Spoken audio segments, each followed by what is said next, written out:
안녕하십니까, 최형택입니다. 대한민국 역사에서 가장 평가가 극과 극으로 갈리는 대통령을 뽑아보자면 박정희 대통령이 아닐까 싶습니다. 경제를 발전시켜서 대한민국이 선진국이 될 수 있는 기틀을 만든 인물이기도 하지만 쿠데타로 정권을 잡고 유신헌법을 통해 국민의 목소리를 억압한 독재자라는 평가도 있죠. 그러나 1979년 박정희 대통령이 암살당하면서 박정희 정권은 끝이 나게 되었는데요. 근데 만약 박정희 대통령이 여기서 죽지 않고 유신체제가 계속 이어졌다면 어떻게 되었을까요? 우선 유신체제가 지금까지 이어질 수 있었을까요? 제 대답은 아니요입니다.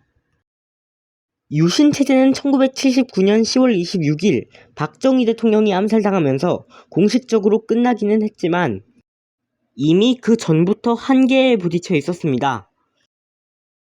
제1, 2차 5.1 쇼크로 인해 대한민국 경제가 상당한 타격을 받기도 했고요.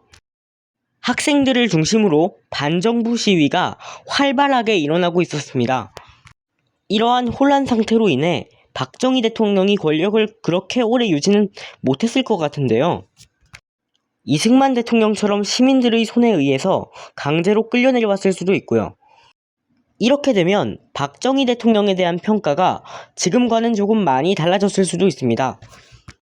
마치 지금 사람들이 생각하는 이승만 대통령의 이미지가 건국 대통령보다는 독재자에 조금 더 가까운 것처럼 박정희 대통령 역시 부정적인 평가가 조금 더 많았을 것 같네요. 전두환은 어떻게 되었을까요?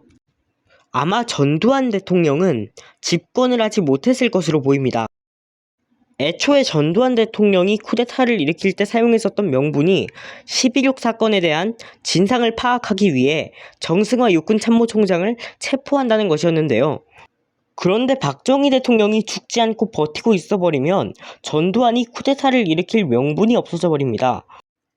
그래서 전두환 대통령은 집권을 못하거나 하더라도 더 늦어졌을 것으로 보입니다. 한국이 핵 보유국이 되었을 수도 있습니다. 박정희 대통령 말기에 미국과의 관계가 틀어지면서 박정희 대통령이 자주 국방을 강조하며 핵 개발을 진행했었는데요. 당시 한국의 핵 개발은 88% 정도까지 진행됐었다고 하는데요. 박정희 대통령이 암살당하면서 전두환 집권 후에 이 프로젝트가 취소가 됩니다.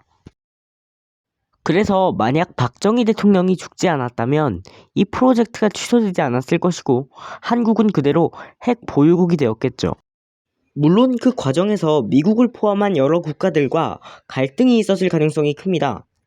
그러나 미국이 한국을 직접적으로 제재하는 것은 힘들 가능성이 큽니다. 그 이유는 바로 한반도의 지정학적 위치 때문인데요.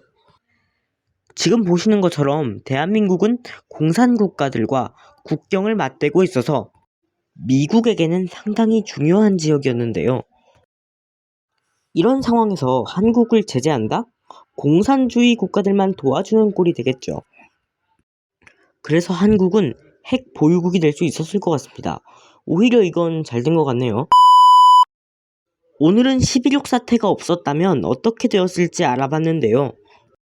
여러분은 이에 대해 어떻게 생각하시는지 댓글로 남겨주시면 감사하겠습니다. 여기까지 최형택이었습니다. 감사합니다.